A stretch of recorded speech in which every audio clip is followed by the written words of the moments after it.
Hello, and welcome to another episode of the Measured Golf Podcast, where I, Michael Dutro, sit down and talk all things golf with some amazing guests. And today we are very fortunate because not only has this person had amazing success being a coach, but also amazing success as a player as well, including winning not only at the junior level, but also at the college level and professional level. So this person, without a doubt, is no stranger to doing amazing things with a golf club in her hand, and she has done an amazing job helping a lot of young golfers out there as well with being the head coach for the Team Canada women's team. So without further ado, we've got Salimah Mussani from Team Canada today, and we're very fortunate. Salimah, would you like to say hello? Yeah, no problem. Thanks. Thanks for having me, Michael. And yeah, excited to see where this conversation goes. Yeah, I think it's going to be fun. I mean, I was kind of introduced to you through some of the players that you work with at Michigan, and some of the influence that you have from Team Canada's perspective. And I've really kind of been blown away since I got to know you. I think it's really cool what you do. And I think your story is incredible. I mean, it's never easy to achieve, and it's even harder when you have other obstacles in your way. And I mean, you've just kind of really had this cool career to where you've had success at just about every level. That's pretty amazing. Yeah, I mean it's part of the journey. I feel very, very fortunate that golf entered my life, and the places it's taken me. Obviously, never would have thought this is where I'd end up, but it all makes sense at the end of the day. Yeah, as a player, as a junior golfer, the dream was obviously the LPGA, and I got a little taste of that through my playing career, and now circumstances have brought me into the coaching world, and yeah, I haven't really looked back. Have you got to the point yet where you're ready to say whether you enjoyed being a player or a coach more, or are you still kind of figuring that out? Yeah, there's moments. I mean, I definitely miss playing. There's definitely moments where I wish I could still be playing and be out there with doing what these girls are doing. But I know my health kind of holds me back from that. And I have tried. I did quit coaching the first time when I was at Stanford to go play again, and had to swallow that big pill and really get the. It was like that sign that's like you just can't do this anymore. But I tried. I gave it everything I had, and I fought through the highs and the lows, and I brought all that wealth of experience and all the things I went through into what I'm doing today. It's really tough though, right? I mean, I think what you're talking about doesn't get talked about enough with athletes. And it's like, we all have the dreams of winning majors and like making millions of dollars and all of that. But at the end of the day, very few of us do that. And most of us, unfortunately, kind of have to retire before we're ready, if you will, because we can't keep the skill level up or the output level where we need it to be to compete. And it's really tough, I think. I mean, especially if that athlete doesn't know what the next thing's going to be for them. So I'm kind of curious, did at the end of that second stint of your playing career where you kind of knew like you were done for good this time, maybe, did you kind of think about going into coaching slightly differently than you had before and like, hey, now I'm actually going to like devote my time to being a coach? Or was there really no thought to that and you just kind of changed roles? Yeah, I actually, once I stopped playing, I didn't go directly to coaching. I actually went down a couple other avenues. I went and did some business development at a startup. I became a financial advisor. I worked in the hotel business. I did a few really random things, and I was just teaching on the side because people knew I was a golfer, and I obviously had been coaching at Stanford. So I was just teaching in the evenings for fun. Yeah. And then That's how I got back into it, by the way. yeah, I was just doing it for fun, to satisfy a few people basically. And I quickly realized that like this is where my passion is. I mean, I've invested so much of my life into like getting myself better. I know what it takes. I know the steps, and yeah, just the balance kind of just shifted. The lessons were here, and the financial advising work was heavier, and then it just slowly tipped, and I was having way more fun being at the driving range, and I was getting a lot more referrals. I didn't have to do those cold calls. I didn't have to chase people to like sign the documents and make a Yeah. deal. Yeah, it was kind of in that way, it was a slow but quick transition. I did that other stuff for a couple of years Yeah. before I just gave it up fully. But yeah, it's been So to answer your question, I didn't really think about it. It just kind of happened, but I have in the process, I've definitely grown a lot. I've learned a lot more. When I first started teaching, I was very like teaching kind of just my own ways and what I knew Yeah. and thought. But since then, I've learned a lot. I watch everything. You pick up bits here and there. You learn from different people, and kind of create your own style. How much have you, it's a weird question maybe, but like how much do you think you've grown personally as you've kind of grown as a coach? And what I mean by that is I'll use myself as an example. I kind of had my thoughts about myself and everything as a young man. And then as I became more competent at coaching and learned more things, like that growth mindset kind of bled into my personal life too.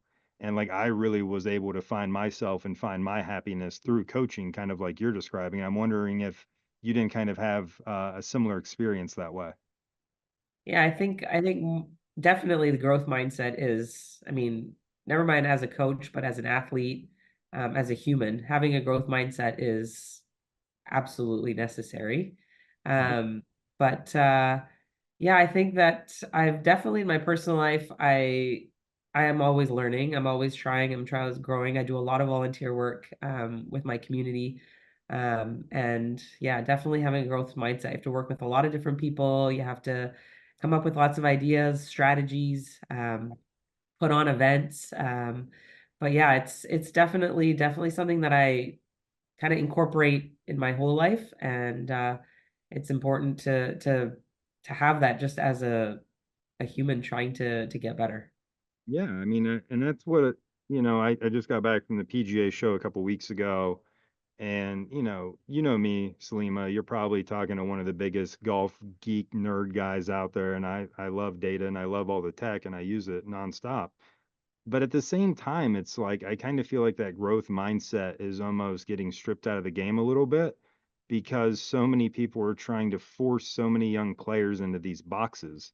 And like, hey, you got to produce this data set to be a good golfer. And we know that, at the highest of levels, there's so much variance and there isn't truly one way that they all go about doing it. So I'm just kind of curious, like, you know, what do you see looking at it? Because you kind of get to look at it from a lot larger viewpoint than most, working with Team Canada. But like, where do you kind of see like golf development going right now, Salimah? Like, do you think it's moving in a positive direction? Do you think we're actually having a positive impact, or do you think we're using the technology in a way to where maybe we're not helping as much as we could be? That's a really good question. I think if we just look at golf in general and golf growth and development, it has changed a ton, even from the time when I was a junior, right? If we go back 30 years, um, we didn't have TrackMan, we didn't have Bushnells, we had to trust the sprinkler heads on the ground. We had to look at our ball flight. We Yep. had to make the adjustments and figure out what to do, not based on club path and attack angles and face angles and spin rates and all that good stuff, low points. But we had to figure it out on our own. And so I think a lot of the learning is lost with the TrackMan. And I think it's as for us as coaches, it's our duty to, continue to make our players learn. The ones who are becoming successful, to be honest, I like to call them like the expert learners. And then, the key ingredient to being an expert learner is, again, coming back to the original question, is growth mindset. I mean, being flexible enough and knowing. And so I think some of the And onus is, failure, right? I mean, you gotta yeah, you gotta have yeah, some you failure gotta, mixed in there. yeah. I mean, uh, our men's national coach told me this quote a while back, Derek Ingram, and he said, "Success leaves clues." And I mean, you can use that at all different levels, right? Success by winning a tournament, success in hitting the shot you want, success in carrying out a habit. I mean, there's ways in which we get these things done. Everybody has their own way, and I mean, sometimes for some players, the box approach might be the way, and it might get them, to the level that is the highest for them. But I think that there's definitely some onus on us coaches to challenge our players and to let them fail, like you're saying, let them fail, let them learn the hard way, let them challenge them, make them frustrated. But you definitely have to think outside the box a little bit, because if the girls are not learning, and you're just telling them what to do, uh, you're going to hit a plateau at some point where they become too dependent or they don't have a way to make those fixes on their own. What I see a lot of. I see a lot of dependency on the tech to tell them what went wrong. And I think maybe stealing a little bit from what you just said, I think the reason for that perhaps is because, to your point, they don't have to dig it out of the dirt. So, like, they get that instantaneous feedback. Oh, okay, this is how I do it. And because they didn't have to figure that out on their own and go through that process of learning, they're not nearly as well adjusted for when it goes a little awry, maybe. Yeah, and I mean, look, the TrackMan and the data, it makes practice more efficient. Like, No let's doubt. be honest, right? No Like, I doubt. don't have to go and spend an hour hitting balls to figure something out. And five swings, I mean, you don't need to really hit more than five balls to know what the pattern is, and especially for an elite player. So, um, I think that efficiency is definitely improved, and I think that's why you're seeing more and more good golfers because they're just learning quicker. I mean, they're getting better faster because of technology. Agreed. Uh, but yeah, I think when it comes to high level elite performance, you need to be able to make adjustments. I mean, on the PGA Tour, LPGA Tour, the players that are winning are the ones that make the best adjustments the quickest. And you have to. Golf is not a game of perfect. We all know that. You're not going to go out there and hit all every shot exactly how you wanted to. Right. And so being able to, create shots, being able to make those adjustments, those are all things you have to do outside of the technical, machine. You And got to that's be where able to I think it figure it gets out. lost in the sauce, coach. And what I mean by that is, like, I had Kevin Rhodes on, who's the men's coach at Harvard, and we were talking about his players, and we were kind of talking about how, like, because they're people that are at Harvard, like, there's certain things you don't have to tell them. Like, you don't have to tell a kid that goes to Harvard to study. Like, that already comes with the territory, right? So, like, he doesn't have to necessarily, even though grades are very, very important at Harvard, he doesn't necessarily have to tell those kids how to make those grades because that already goes. Like, that's just one of those core competencies that you have to be there. And at your level, I would imagine, and I certainly don't want to put words in your mouth, but when you're looking at players and evaluating, like, I can't imagine that you're like leaning over to see the track man. I can't imagine that you're wanting to see the force plate graphs. Like, you're out there watching them play. And I think that that's really what's getting lost right now is there's a million kids out there that can go out and shoot a million par, shoot even par. I see it all the time. If you look at AJGA fields, there's always like a ton of kids right around par, but then they don't really learn how to take that next step per se, right? To where they start breaking par pretty regularly. So I'm just kind of curious, like, where is the disconnect and where are we as coaches needing to elevate our games to where we can change this narrative with junior golfers to where it's not about having perfect data. That's great. Like, we need to see some good stuff there, but we also need to learn how to go out and play and be creative and be responsive and being able to, like, emotionally regulate on a golf course. Like, I think that skill is kind of overlooked a lot. Yeah, I mean, sending your players out to play is key. Whether it's just in practice or playing competition, especially at the junior level, it's definitely important. And the work that we've done with Ian Highfield and Zach Parker with the game like training and like pushing the girls and challenging them, putting them through things that are frustrating, things that are hard, things that they don't want to do, or that they're like, this is too much, or it's that's part of it, right? Forcing them to have these emotions and forcing them to feel these things is part of the growth. It's part of the plan. Uh, Not making them want to do it.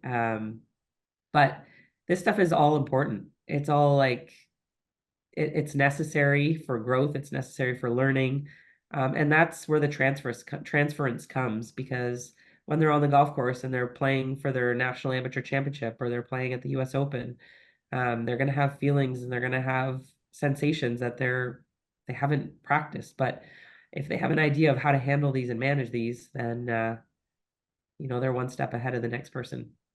So, like, kind of like we were talking about earlier, Salima, so many kids, I think, especially in my space to where I'm indoors, they kind of know what they want these numbers to be.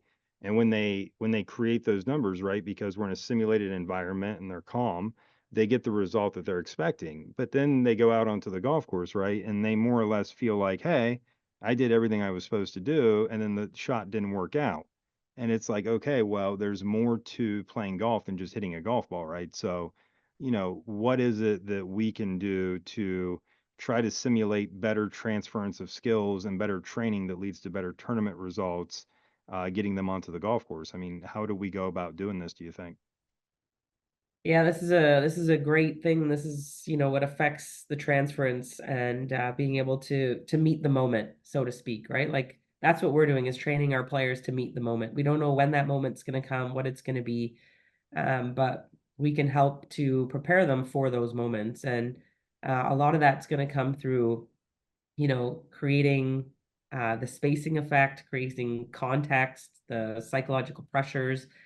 These are all things that if you don't have the context, Ian Highfield, once gave the example of you're training for a triathlon, you're not going to practice swimming in a bathtub. That's not the context, right? So, through giving them these game-like training simulation situations, they're able to, feel we can set it up where they're competing against each other. You can set it up with a time limit and have a goal, but it helps them to just get off the driving range, flat lie, same condition over and over, and it forces them to move around. It forces them to create spacing. So hitting 14 drivers on the driving range in a row is not transferable because we don't ever do that. We don't ever get a chance to hit the 14 shots. So, their principle of learning is all about, losing a feeling and recalling it. So as you're doing, let's say you have a player, you want them to do a combine on TrackMan. Instead of just doing the combine and hitting 10, 12, 15 iron shots, spread it out, set the TrackMan up, have them hit a driver through a gate that you create, come to the combine, hit the approach shot, go hit a chip or go hit a putt, come back, hit the drive, go hit your second shot on the combine. So now when you get your final combine results, it's a little more realistic of what they would do in a tournament versus, okay, I've now hit 15 iron shots in a row. I have a feeling I'm just going to keep recreating this over and over with my 4 iron, my 8 iron, my wedge. It's forcing them to lose it and come back and recall it, which, as we know, is what they have to do on the golf course. So, um, for us, that's been a game changer. Just introducing this into their practice. Some of them love it, some of them hate it. I'm fortunate enough to be a TrackMan master and I own several TrackMan units. And I've always been dead set against the combine. I don't like it. And the reason I don't like it is because it puts a target score out there that's not achievable. And I don't like doing something to where the failure rate's 100% of the time. So for me, like we've created combines, but we create it for each individual player based off how far they hit it, which in our opinion is way more transferable than just, having kids do a test that they can't, for some of my kids to hit a shot 180 yards, they're hitting a freaking hybrid. Yeah, And, yeah. Or a that's just three wood, really or their driver. right. I mean, it's kind of wild. So at the end of the day, I like what you're saying there. And the thing I'm the most curious about is you said something really cool there, which was meet the moment. And I think that that's a really big thought, but I think it's a thought that really doesn't get enough daylight with training athletes, right? Is preparing them for what's going to happen. And we don't know what's going to happen. We don't know the experience and the emotions that they're going to have. But if we give them ways of learning how to manage these things, then they can meet that moment and adjust to that moment. So I'm kind of curious from a playing perspective. You've played on some pretty darn big stages and you've won a lot. I mean, were you prepared for every single moment out there, Salimah, or did a few things sneak up on Absolutely you? not. Absolutely not. I mean, I could tell a story of, my win on the Epson tour back in the day. It was the major. Um, I definitely was not ready for it. I lost my breakfast on the driving range. Um, Did you really? You we're just actually not, threw up? I actually did. And my caddy like dragged the pyramid of balls and like just covered it up and was like, okay, let's keep going. Yeah, it's that's What we happened right before you threw up, Salimah? Like, what was going through your head? I'm curious. Like, right, can you I remember? was I was feeling I don't remember exactly. I was feeling like unsettled, but like normally for me, I'm nervous. I show up at the golf course. As soon as I hit a putt or hit a shot, I'm settled. I'm like back in my element. I'm like, okay, I know how to do this. All the thoughts and dreams of like I'm not gonna know how to hit a golf ball when I get out there. Like all these things used to cross my mind. I remember very, very clearly. And then as soon as I'd hit a ball on the range, I'd be like, oh yeah, I know exactly what I'm doing. Like what was I freaking out about? But that morning in particular, it was the fourth round. It was the only 4 round tournament. It was the major on the back then it was the Futures Tour. Um, but on the Epson and yeah, I remember going to tee up the first ball. Like I'd been scraping irons and warming up, and then I went to tee up a 3 wood, and I like, bent over to tee it up, and That was it. boom, like that was it. But I mean, I felt much better after, and we just kind of moved on. It's a sign of good luck, they But say. I wasn't psychologically ready to meet that moment. Like I didn't have a sports performance person. I didn't have anybody helping me. My coach at the time, Sean Foley, had actually left a voicemail at the pro shop, basically saying like, you've worked your whole life. You're not going to lose your skills overnight. You still have everything you've ever had. Like, go do your thing. And that was kind of Sounds like Sean. I mean, that yeah, sounds pretty much spot on like Sean. yeah, that was the validation that I needed, right? Is like, Did you I think know about what I'm that at doing. any point during the round? Just another day. Did you think about Uh, that message from Sean?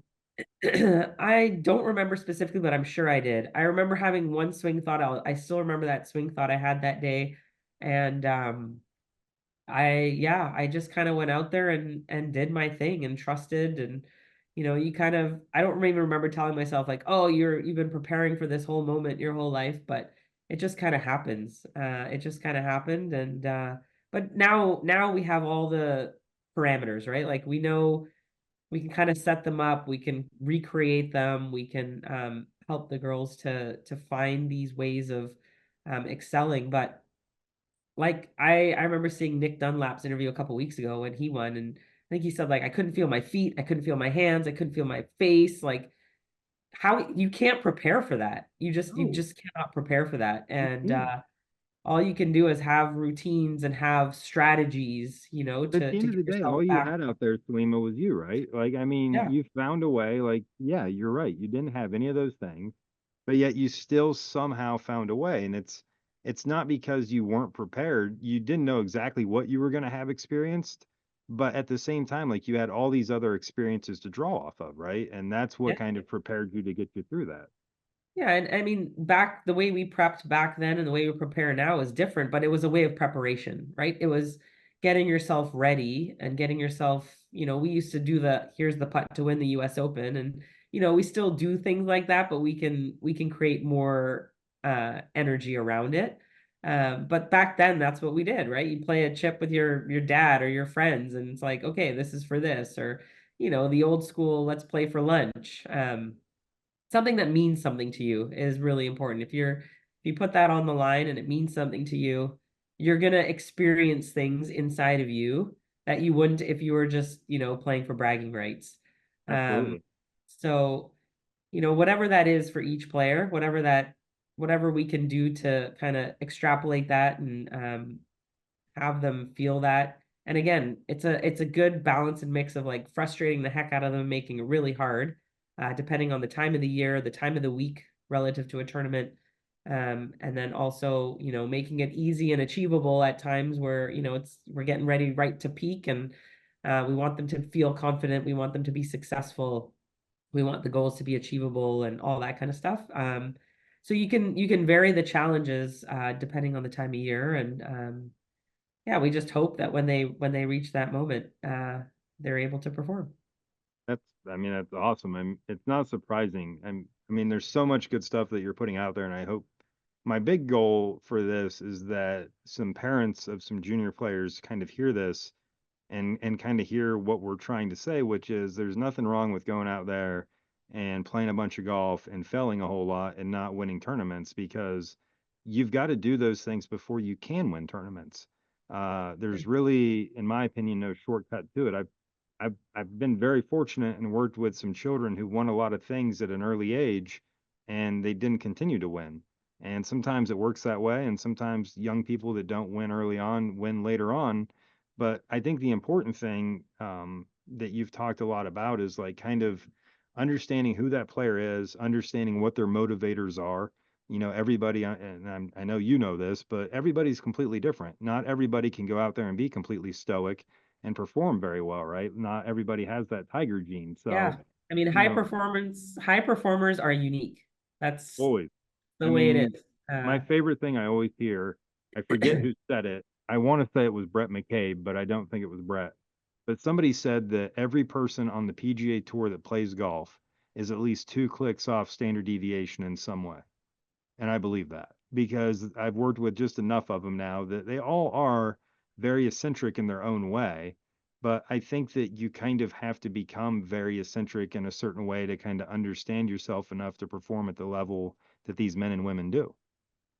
Yeah, I mean, I think there's just on our national team, I mean, you have all different personalities, you have all different styles of learning, you have all different ball striking types, you have, the bombers, you have the shorter hitters. They're all successful. I mean, there's no one recipe as to what's going to make somebody um, have that secret sauce. And like you said, it doesn't really there's no set recipe. Like if you have this ball speed and you have this, you're going to be successful. um the intangible stuff is the stuff it's hard for us to teach. We can help to bring it out, but I definitely can't teach self motivation. I can't teach their own value systems, right? Like that stuff is all built into who they are already. um so it's harnessing those things and trying to figure out what are the pieces that are going to move them to the next level.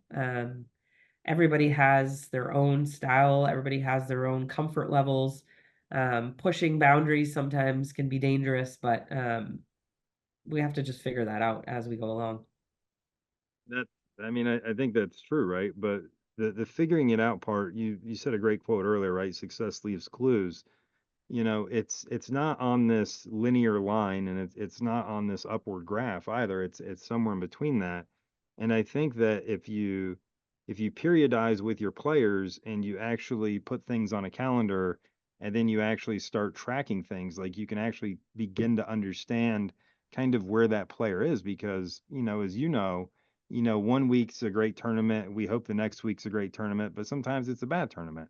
And like, how do we differentiate those two things? Like, how do we actually take away learning from the bad performance? Do we just like try to protect, their confidence at all costs and say, hey, let's not pay attention to that? Or do we kind of try to get out a little bit ahead of that and kind of dig into the data and try to differentiate? Yeah, one of the biggest skills that's also lost these days is that skill of reflection. um, Journaling, reflection, stats. Um, it's so key. Like stats are one thing, but the journal and the reflection on their part, the debriefing after a round, being able to be a little more objective than subjective. If you walk off 18 and you've just three putt, you might think you're the world's worst putter. When actually could be your approach play that day Yeah, that left you with all the 50 footers right. that pushed you. So, you know, taking the time and effectively debriefing around, effectively journaling, spending time, whether it's a great day or a tough day. What were your emotions? How did you handle them? Would you have made some different decisions? There's so many different ways you can go kind of down those octopus tentacles to answer those questions, but really digging deep because a lot of players will debrief and just say, "Yeah, I had a good day. It was, I hit the ball well. I'm gonna go work on my putting." It's like, okay, that's great. You're reflecting, but like dig deeper. Like, how deep can you dig? So pushing the girls to really like reflect and think about what's going to actually make them better. And like you said, like taking the good rounds and really, really like analyzing the heck out of those ones. And the rough ones, yeah, you have to set some of it aside, but there's always learnings. Like if you can't take something away from every experience, it's kind of lost in the matter, right? Yeah. So, and I'm a big believer that like process, process, process, like what we do every day in and out, that's where you get your confidence. Saying, "Oh, if I shoot like under par, I'm going to be confident again." Well, that's just not going to happen. You gotta actually do something to get there. So, We believing call in the process. processes Superman capes. I mean, that's Yeah, what I I mean, call them with the kids because the thing that drives me nuts, and this happens all the time, and I know you know this one real well. You get a young person out there, or even just a person playing golf in general, and they get to where they're having a really great round. They're six, seven, 8 holes into this thing. They're maybe a couple under par, maybe they've never done that before. But like they get to that point, and then all of a sudden, like the entire narrative flips in their head and they end up shooting like 76, 77, right? And it's like when you teach people that everything they do is a process, and then you get them to actually practice those processes and understand them, then you kind of realize in that moment when you're 7, 8 holes into it and you're a few under par, hey, my processes have led me to this position. It's my processes that I'm doing right now that are creating all the good results. This is great. I just have to keep doing my processes and I'm going to be fine. And now all of a sudden, like you're positive instead of being fearful of, oh my God, I'm going to lose this at any moment. You know what I mean? Because you Yeah. don't. Yeah, you start thinking of outcome, right? That's the Right. problem. They start, oh God, I'm 4 under, 5 under. Now See? what? Now what? Right. Um, but yeah, I mean, that's a whole nother side of it, right? Learning how to separate and not think of outcome, and again, be so entrenched in what you're doing that whatever happens at the end of it is just the result. Um, that's a whole Hard. nother skill set. Yeah, it's It's, hard. it's It's really hard. hard. I mean, It I happens to the best of us. I mean, even if you're Tiger Woods or whomever, like it doesn't matter. Like the thought's gonna creep into your head. And then what you do with that, whether you put up the shield of armor or you welcome it, like, everybody's gonna manage that differently. I think But you have to have a plan for both, right? Like yeah, you 100%. have to be willing to go either way with it because some days maybe the one option isn't available to put up the armor and not think about it. And I strongly disagree with the idea that like people, can't think about their score. Well, they told me that for years, and then every time I would think about my score, I would feel shame, and like that didn't help either. So Yeah. like, it's like you're gonna think about it probably. What are you Yeah, the gonna do about it score when you think about the score is the score. I mean, a strategy that I use, and I've done this for a long time, when I'm out watching my players, when we're just practicing, I just use numbers. So the word par, birdie, bogey never comes out of my mouth. I've done this for so long that it's just the way it is. So if I'm watching a girl play, I was just in Florida watching one of my players and she makes a birdie on a par three. I'd just be like, great two, nice two. Sometimes you make, excuse me, sometimes you make a good six. I mean, it? True. sometimes, I've made a bunch of them. yeah, I mean, they're just numbers. As soon as you attach a word to them, there's negative connotations, there's negative emotions, there's judgment. A number is a number. You add numbers up, they're just numbers. So that's something that I've always done. I don't even know that my players maybe realize it or notice it, but it's just the way I've always been. And I think it's important. I think that's one step in like detaching from the result is it's a number. And like I said, you might hit an OB on a tee and make a five on a par four. It's a great five. It's a great five. You don't have to worry about the OB. You just made a great five. Move on, you know? So there's a lot of different ways to think about it. And I don't know, it's just strategies, right? Mike, at the end of the day, it's having strategies, trying them, practicing them, see what works, With what them. sticks. Yeah, what helps you to kind of quiet the noise in your head in those moments that you can perform. But you got to have strategies. Yeah, and I mean I think that the thing that kind of frustrates me is I think so many golfers, can hit one out of 1,000, right? Like they can hit a shot that like kind of looks good and kind of feels good and all that stuff, and they assume with the types of players that you deal with that it comes so easily to them, and that's why they shoot these crazy scores. But it's like it's really, really difficult, and they make it look really, really easy.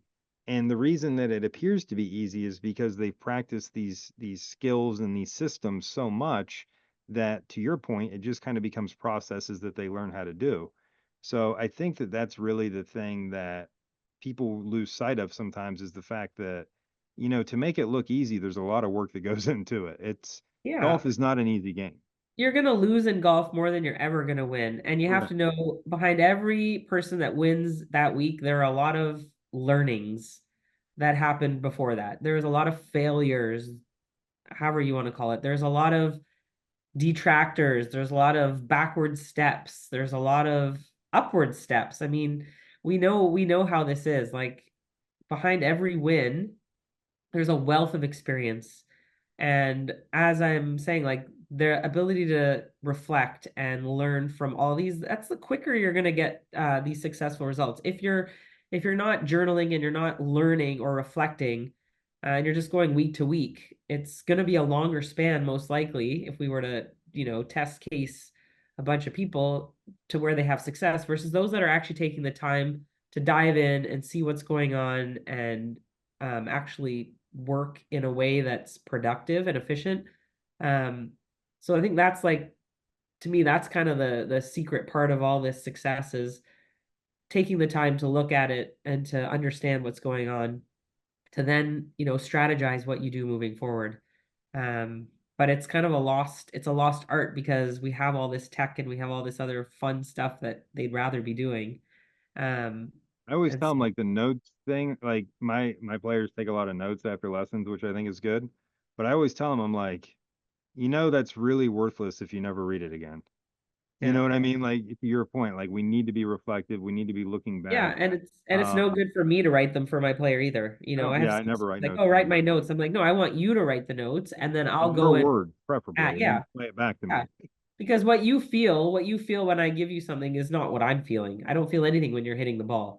So you got to write down for you what it means and what it feels like and what's going through your head in competition. I'm not in your head to know. I can see, you look like you're walking faster and you look like you're, quicker in your routine, but I don't know what's happening inside. So that's on you to like sit down and think about. Yeah, no, I couldn't agree more. I mean, it's definitely something that I feel like, it's weird because I work with people and I have them on a program and, I'm seeing them regularly and I'm doing the practice planning for them and things like that.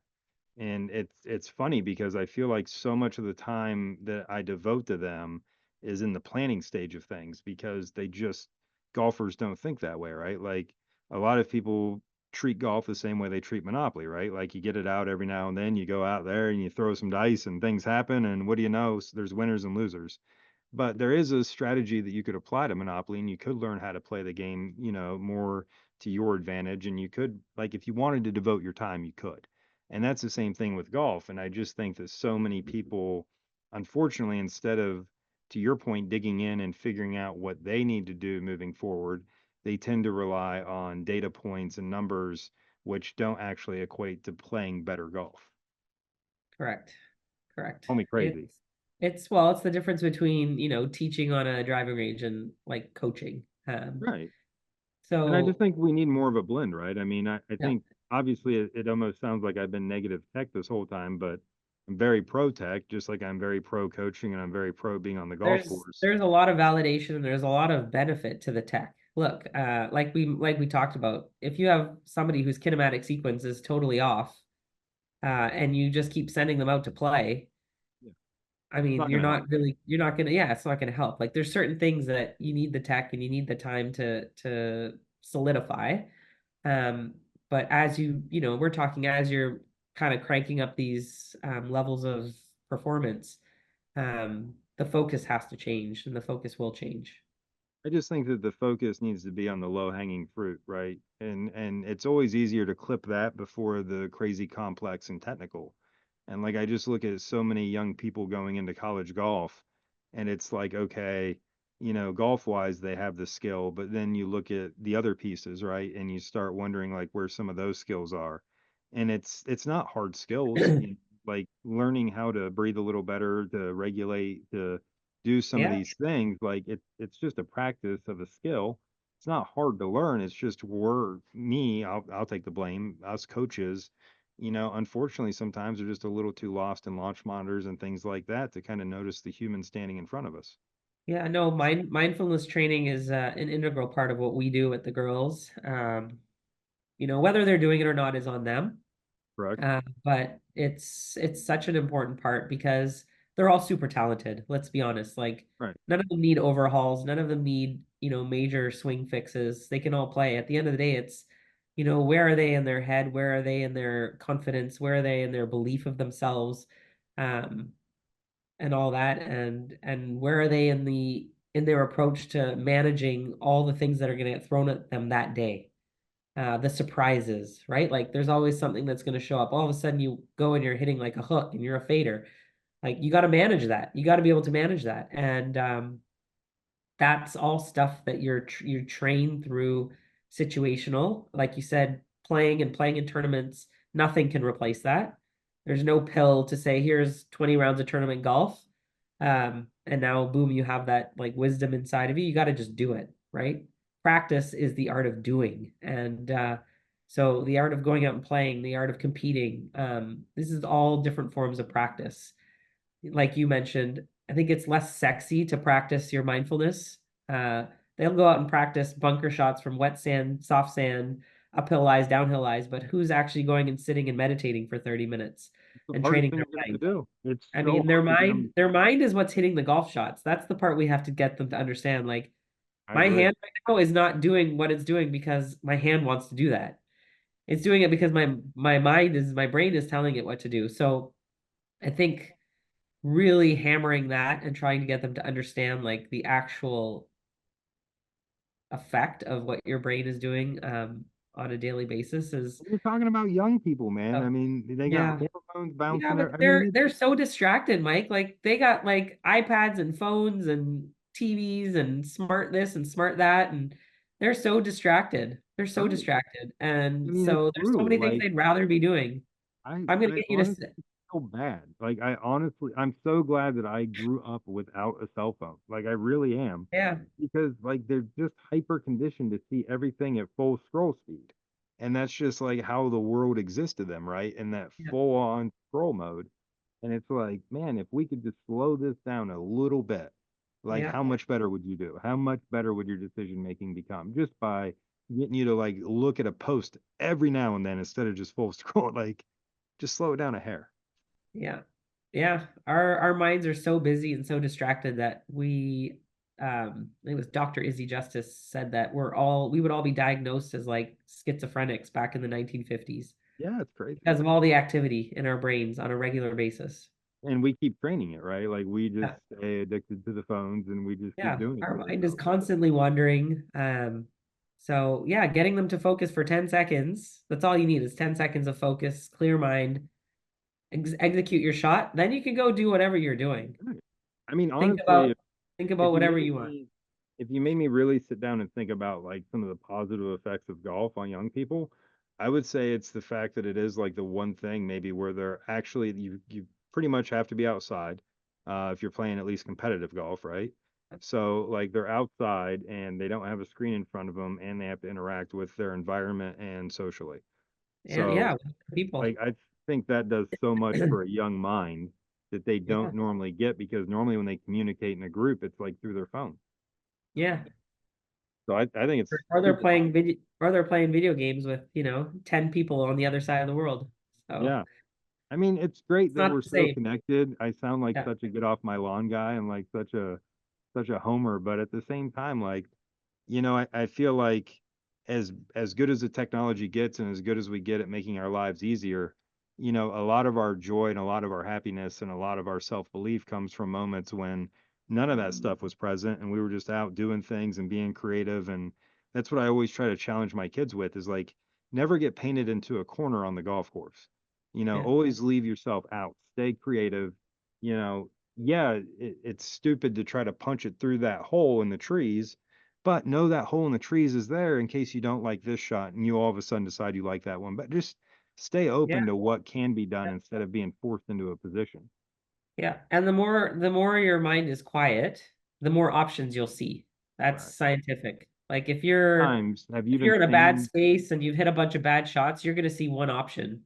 But if you're clear minded, you'll see all sorts of options. I know you've seen this, and I'm so glad you said that because I really want to bring this up to you. How many times have you been standing next to a parent of a player and they hit it in the water left of the hole? And the parent's like, "Oh my God, how did they not see that?" right? They like kind of freak out that like the player hit it in the water when obviously like the one place you can't hit it's in the water. And like they make that comment to me and I'm like, they literally couldn't see the water. And the parents are like, what are you talking about? It's right there. And I'm like, well, when we overstimulate, our peripheral vision shrinks.